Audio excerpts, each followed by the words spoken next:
ദീപു. ഞാനൊരു ഞെട്ടലോടെ അവനെ വിളിച്ചതും ദേഷ്യത്തോടെ അവൻ എൻ്റെ അടുത്തേക്ക് വന്നു.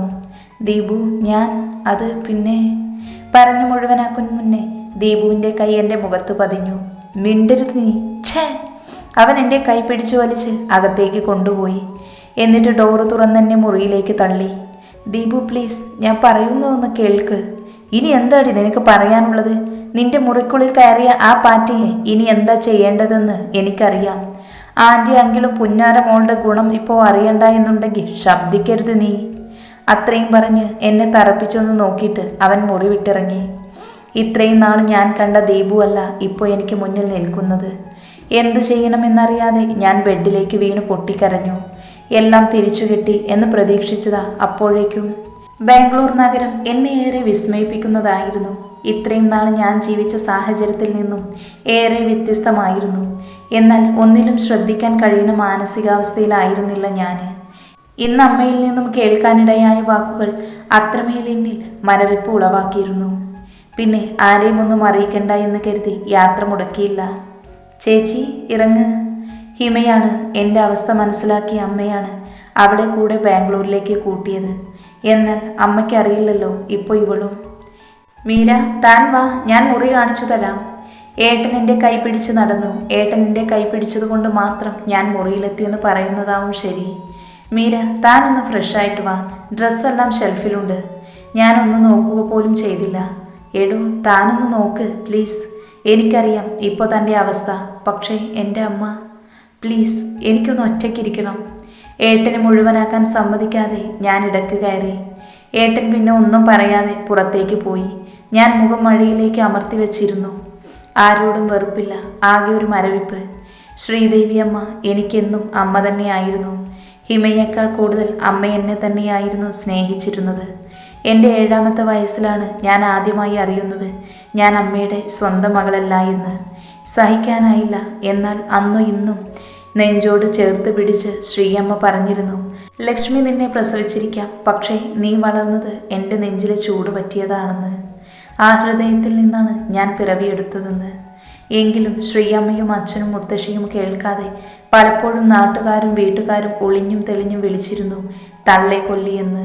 പല ചടങ്ങുകളിലും എന്നെ കാണുമ്പോൾ ദുശകുനമെന്ന് പറഞ്ഞ് മുഖം തിരിച്ചിരുന്നു. എല്ലാം ഓർക്കുമ്പോൾ ആകെ ഒരു മരവിപ്പ്. ഇടക്കാരോ ലൈറ്റ് ഓൺ ചെയ്തപ്പോഴാണ് മുഖം ഉണർത്തിയത്. നോക്കുമ്പോൾ ഹിമയാണ്. എടി ചേച്ചി, നിനക്കിപ്പോൾ മനസ്സിലായില്ലേ ഇതൊരു സഹതാപമാണ് എന്ന്? ഞാൻ കാര്യം മനസ്സിലാകാതെ അവളെ നോക്കി. നീ എന്താടി കരുതിയത്? നിന്റെ മനുവേട്ടൻ്റെയും സ്നേഹം ദിവ്യ പ്രണയമാണെന്നോ? മാങ്ങാത്തൊലി. എടി, അത് പ്രണയമല്ല, വെറും സഹതാപമാണ്. നിന്റെ അമ്മയുടെ മരണത്തിൽ നിന്നുണ്ടായ സഹതാപം. തള്ളച്ചത്താൻ എന്താ? അതും പറഞ്ഞ് നല്ലൊരു ചെക്കനെ വളച്ചെടുക്കാനായില്ലേ നിനക്ക്? പുളിങ്കൊമ്പിലല്ലേ പിടിച്ചേക്കണേ. അയ്യോ മീരേച്ചി, ഇതൊന്നും ഞാൻ പറയുന്നതല്ല കേട്ടോ. സത്യങ്ങളൊക്കെ എല്ലാവരും അറിയുമ്പോൾ നാട്ടുകാർ പറയുന്നതാവും. അല്ലേലും തള്ളെ കൊല്ലി എന്ന പേരുകൊണ്ട് നടക്കുന്ന നിനക്ക് ഇതൊക്കെ എന്ത് അല്ലേടി? ഇപ്പോഴും ഒന്നും നഷ്ടപ്പെട്ടിട്ടില്ല. ഇപ്പോഴും നിനക്ക് ഒഴിഞ്ഞു മാറാം മനുവേട്ടൻ്റെ ലൈഫിൽ നിന്ന്. അതും പറഞ്ഞ് അവൾ ഒരു കവർ എനിക്ക് നേരെ നീട്ടി.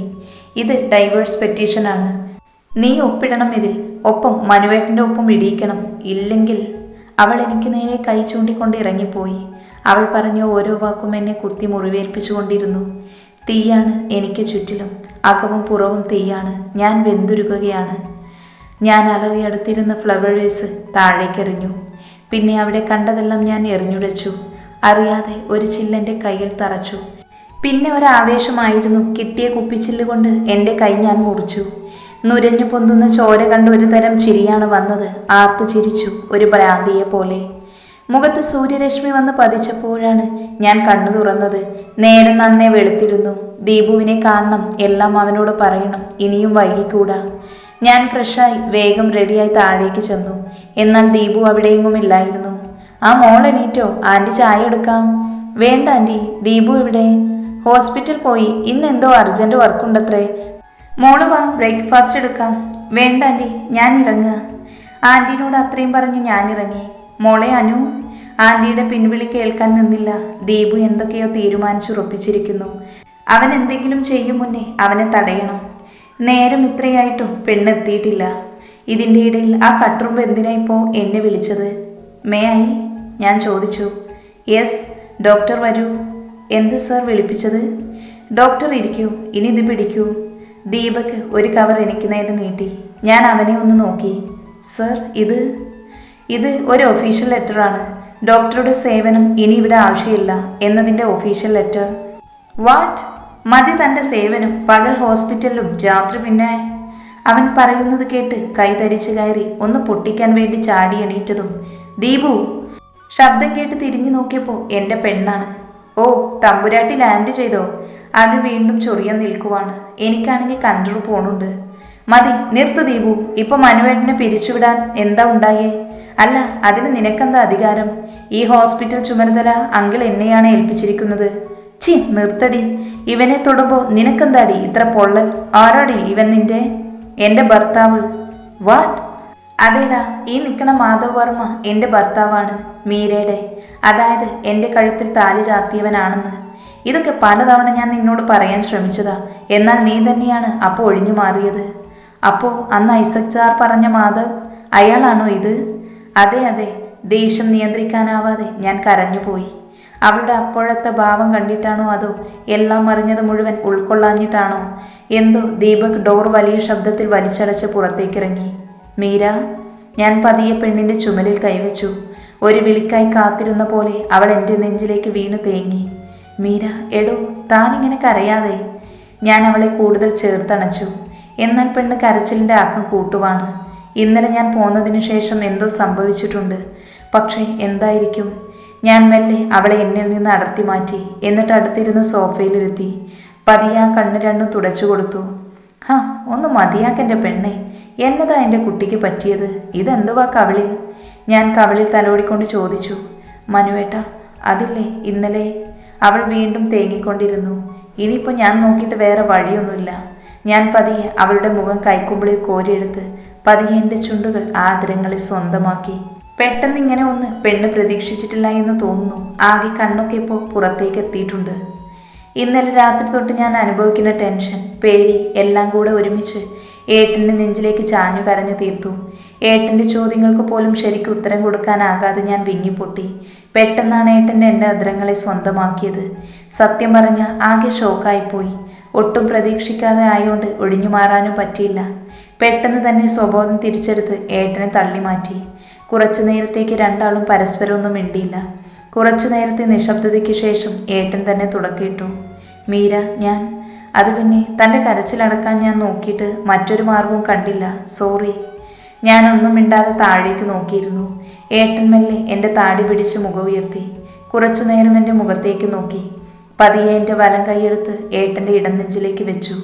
മീര, തൻ്റെ കണ്ണുനീരിന് മുന്നിൽ പലതവണ നിസ്സഹായനായി നിന്നവനാണ് ഞാൻ.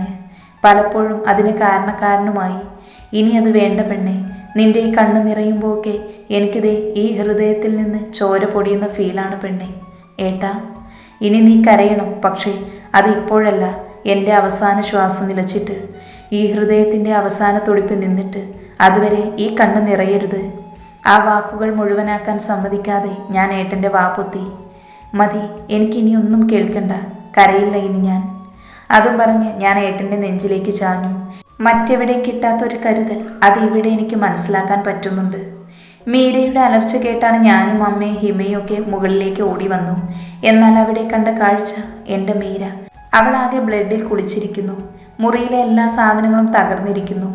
എന്നാൽ അവൾ അപ്പോഴും ചില്ലുകൊണ്ട കൈ കുത്തി കീറുകയായിരുന്നു. മീര, എന്താ നീ കാണിക്കണേ?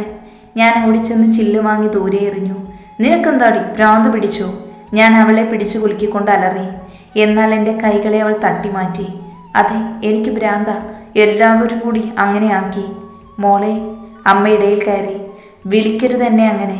നിങ്ങൾക്കൊന്നും പറയാനില്ല എന്നോട്? എൻ്റെ അമ്മ, എൻ്റെ അമ്മയെ. ചേച്ചി, നീ ഒന്ന് നിർത്തുന്നുണ്ടോ? ഹിമയാണ്. ചേച്ചിയോ? ആരുടെ? അങ്ങനെ ഒരു വിചാരം നിനക്കുണ്ടോ? ഉണ്ടോന്ന്? നിനക്ക് വേണ്ടത് എൻ്റെ ഈ താലി അല്ലേ? മീര പറയണത് മനസ്സിലാകാതെ ഞാൻ ഹിമയെ ഒന്ന് നോക്കി. എന്നാൽ അവൾ തലകുനിച്ച് നിൽക്കുവാണ്. അപ്പോൾ ഞാൻ അറിയാതെ എന്തൊക്കെയോ ഇവിടെ നടക്കുന്നുണ്ട്. പെട്ടെന്നാണ് പെണ്ണടുത്ത് കിടന്നിരുന്ന ചില്ലെടുത്ത് കഴുത്തിലേക്ക് അടുപ്പിച്ചത്. പിന്നെ ഞൊടിയിടയിൽ അവളുടെ കയ്യിൽ നിന്ന് ആ ചില്ല് വാങ്ങി ദൂരെ എറിഞ്ഞു. അവളുടെ കരണം നോക്കി ഒന്നങ്ങ് കൊടുത്തു. അപ്പോൾ വന്ന ദേഷ്യം കൊണ്ട് ചെയ്തതാണ്. പെണ്ണ് വാടിയ ചേമ്പിൻ തണ്ട് പോലെ കയ്യിലേക്ക് ഊർന്നു വീണു. പിന്നെ അവളെയും വാരിയെടുത്ത് ഒരു ഓട്ടോ ആയിരുന്നു ഹോസ്പിറ്റലിലേക്ക്.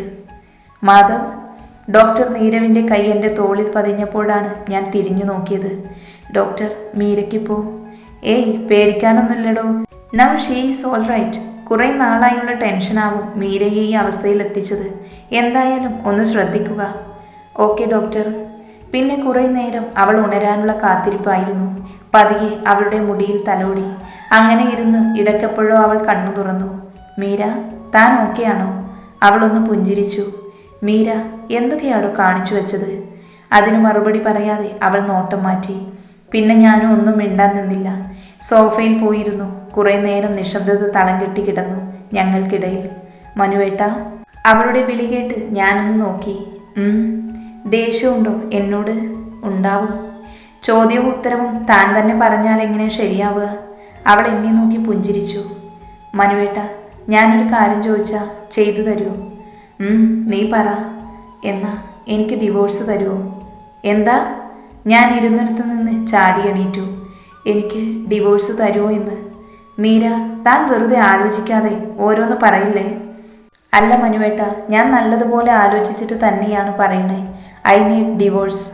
അവൾ പറയണത് കേട്ട് ആകെ തരിച്ചു കയറി. പിന്നെ ഒന്നും പറയാതെ ഞാൻ പുറത്തേക്കിറങ്ങി. ഓരോന്ന് ഓർത്തുകൊണ്ട് ദീപുവിനെയും കാത്ത് ഞാൻ ഹാളിൽ തന്നെ ഇരുന്നു. ഇന്നെങ്കിലും എല്ലാം അവനോട് പറയണം. നേരം ഒത്തിരി വൈകിട്ടും ദീപു വീട്ടിലെത്തിയില്ല. അനു, മോളെന്താ ഇവിടെ നിൽക്കണേ? സീതാൻ്റിയാണ്. അത് ആൻറ്റി, ദീപു ഇതുവരെ വന്നില്ലല്ലോ. ആൻറ്റി എന്നെ നോക്കിയൊന്ന് പുഞ്ചിരിച്ചു. ഓ, അതാണ് കാര്യം. അവൻ ഇന്ന് ഇത്തിരി വൈകുമെന്ന് പറഞ്ഞിരുന്നു.